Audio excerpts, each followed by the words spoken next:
Be ready. 10 seconds to go.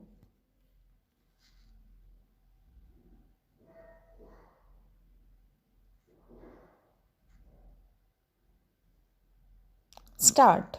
I am grateful for the opportunity that has been afforded to me to meet you this afternoon.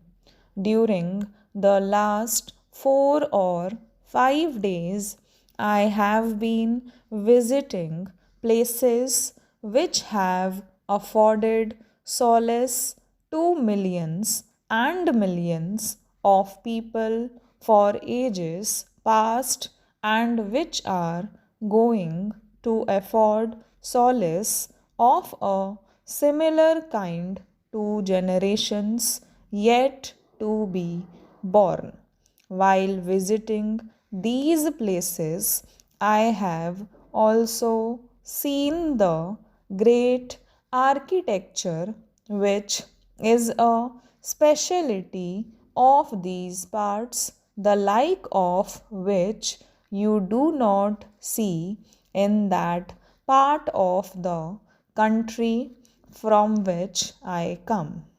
I have been reminded time and again of the greatness of those who conceived the idea of erecting these temples, of those who actually worked on them and ultimately succeeded in creating these works of perfect art, and I must confess that I feel somewhat jealous because I cannot find that kind of thing in the north to compare with these great things in the south. I do not regard them or regard you as different from me or from that part of the country from which I come.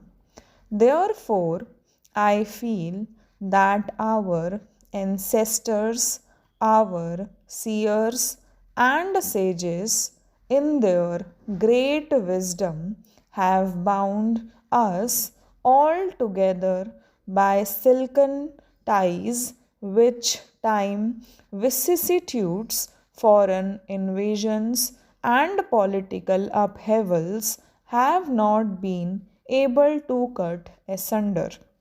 And today, India, right from Kanyakumari to Kailash, is one, and God willing, shall ever continue to remain one.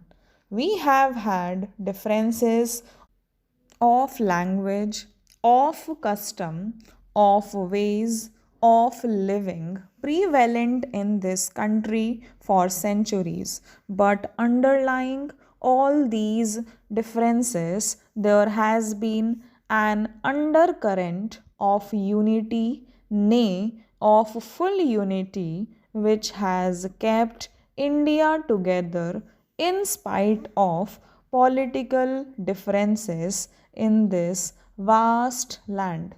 It has been rightly pointed out by you, Mr. Vice Chancellor, that there is a genius of reconciling different ideas which is inherent in our land, and it is that genius which has preserved this ancient land, its glory, its civilization, and its culture, which are even today, I make bold to say, not inferior to that of any other part of the world.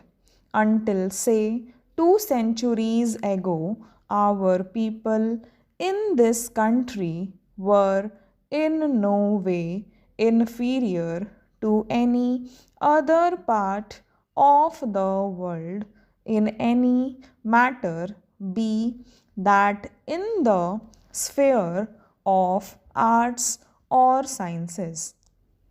During the last 2 centuries or so, fallen far behind others now. With the achievements of material sciences, there is a general stampede in favor of material things. We are sometimes in a hurry to discard things which have come down to us from generations past simply because we cannot reconcile them with modern things.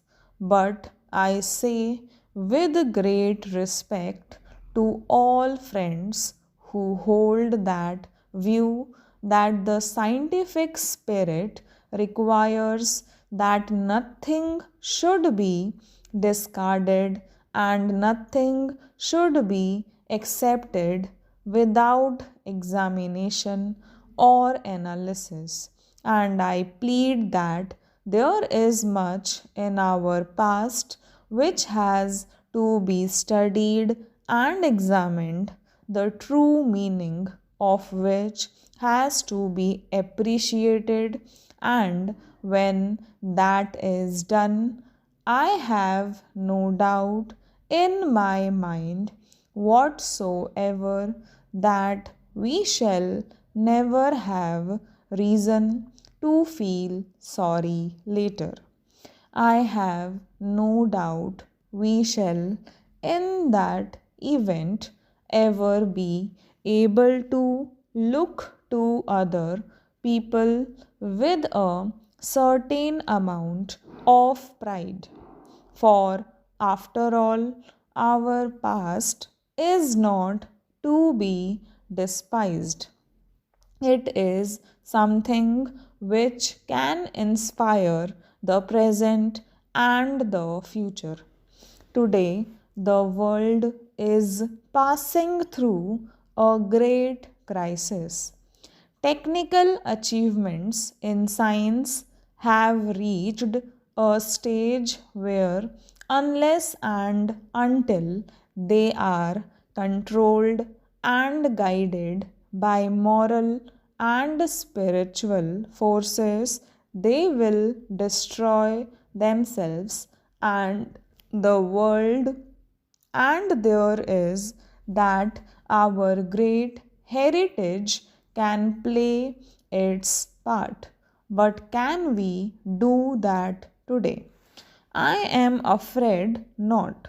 We have to acquire that position for ourselves by reviving something of the past, by modernizing it and adapting it to modern conditions, and also by adopting something of the modern world to equip ourselves for that great task.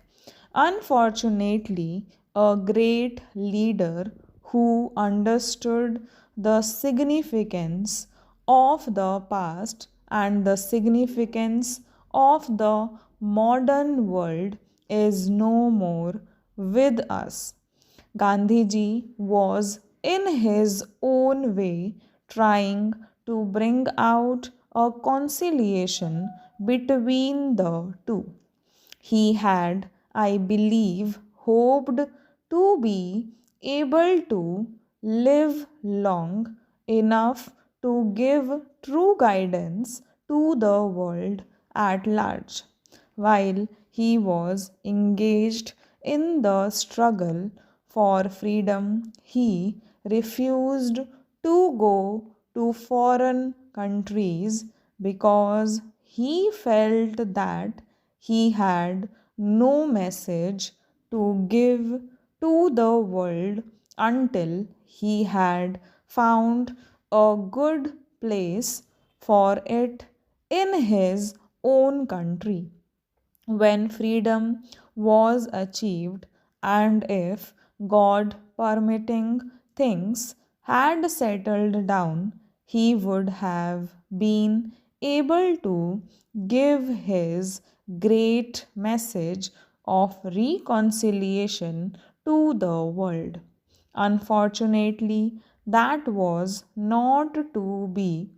The great legacy that he has left us is there, and it is for us to prove ourselves worthy of that great legacy if we can look upon our universities as centers where this conciliation would grow. Stop.